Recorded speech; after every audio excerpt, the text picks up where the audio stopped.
Good evening, everyone. Well, for those of you not lucky enough to already know me, I'm Chris. I'm one of Steph's other brothers, or also known as the Good. Recently, I've been invited to quite a few weddings over the past couple of years. I suppose it's the age I'm at, with friends and that. And quite a few of the best men speeches start with best man saying how he's got quite a few inappropriate stories about the groom that he can't possibly say. Blah, blah, blah. I've got a few inappropriate stories about Steph, which I'm going to say. I don't know what you're laughing at, Steph. There's a good chance by the time this speech is over, you're married for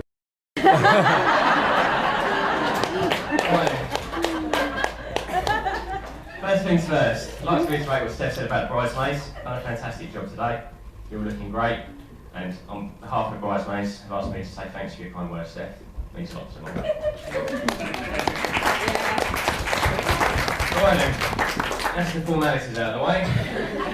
Let's give you a little bit of dirt on Steph. Obviously, I call him Steph, his name's Stephen. But I was thinking back when I was writing the speech about all the nicknames we've had for him over the years. And well, out of all of them, Steph's not too much of a bad one to stick, really. We've had a few. We've had Knickerbocker Glory. We like that one. When we were kids, we used to argue about who's having the first bath. Always argue about who's having the first bath. And this particular night, Dad was bathing us, but Steph had the first bath. She comes stomping out of the bathroom, giving it the big ones, me and Ian. Doing all that, all this. Me and Ian looking at it, he's thinking, why are they laughing? He's got a pair of Kerry's red knickers. Dad had put him in a pair of Kerry's red knickers. But not only that, he left them on. He said he felt more comfortable.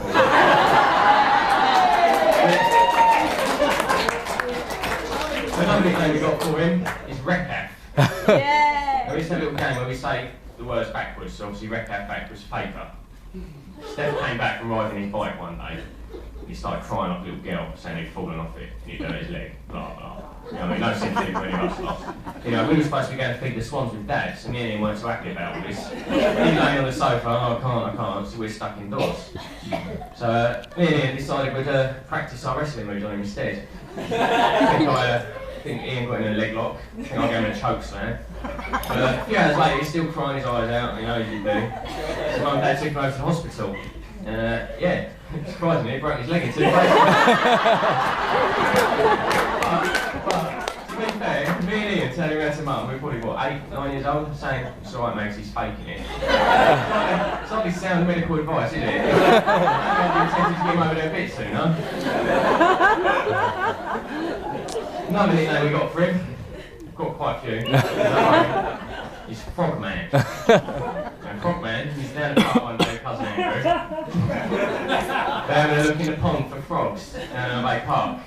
Steph's nearly down having a look. Someone's come over, some older lad, I'm guessing. Said to him, oh, what are you doing? She said, I'm just looking for some frogs. I said, oh, right, do you like frogs, do you? He said, yeah. He said, go have a swim with them then. Gave him a kick in the back, straight comes home, tears again, like a little girl.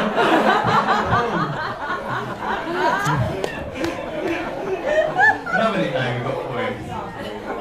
Now this is my personal favourite.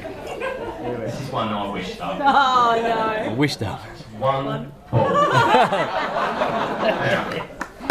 I don't think I need to explain to her why it's called One Paul. If there's anyone there sitting over here who's thinking, oh, I can't work it out. I'll tell you this much. He won't be having twins anytime soon.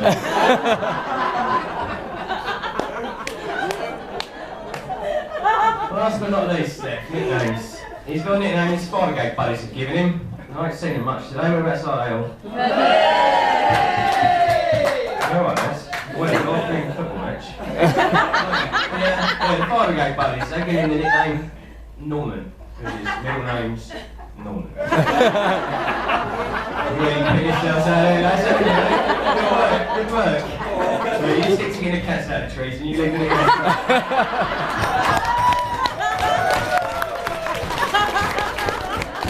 Obviously, being best man, this morning just giving a speech, is also sorting out stag do, which, for those of you who don't know, we went to Portugal. And I put quite a bit of effort into the stag do, so I wanted to make sure that the weekend... I really wanted to make sure that the weekend was great. Steph enjoyed himself, everyone enjoyed himself. It was like his last weekend of freedom, so obviously I put a lot of hard work into it, booking it all, getting the flights sorted, arranging golf while we were out there, transfers. And even when we were out there, I found it hard to switch off and have a beer with the lads because I was always worried, making sure everyone else was happy. Making sure that, well, yeah, everything went smoothly. But I don't want, you know, it's part of the duty of being best man. There's so much I could add to Anyway, when we got back from the stag do, obviously after I put all that hard work in, I went around to Steph and I was chatting to him and I said to him, Steph, on the stag do, I said, what was the best part for you? Like, really, really? He went, and I'm sitting there thinking to myself, it's got to be the strip bar, the other strip bar, or the other strip bar. Because you know, people in the switch are on that one, on that one, on that one. I've never seen him so happy in all my life. Apart from that before the play, so. But he didn't. He said to me, he said, you know what? He said, the best thing about stag do, he says, is the fact that I'm a step closer to marrying the love of my life. That's things to say.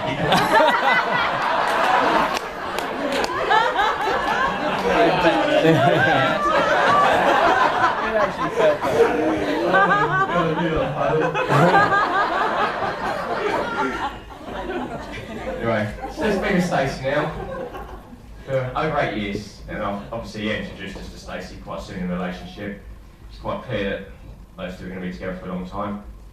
And obviously Steph's just ruined part of my speech by telling you about a little story I'd lined up. I was going to say, it's not really until about 6 weeks ago at our friend's wedding I really got to know Stacey. Really got to know Stacey.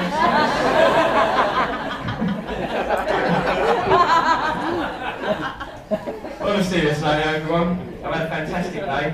And on behalf of Steph and Stacey, I'd like to thank you all again for coming, because a wedding with no one there would be rubbish, wouldn't it? Let's face it. I've only got one, I know that much.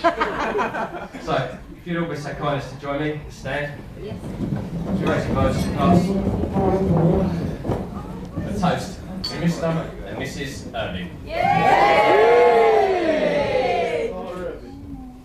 Well done. Very disappointing, no sweat patches or anything.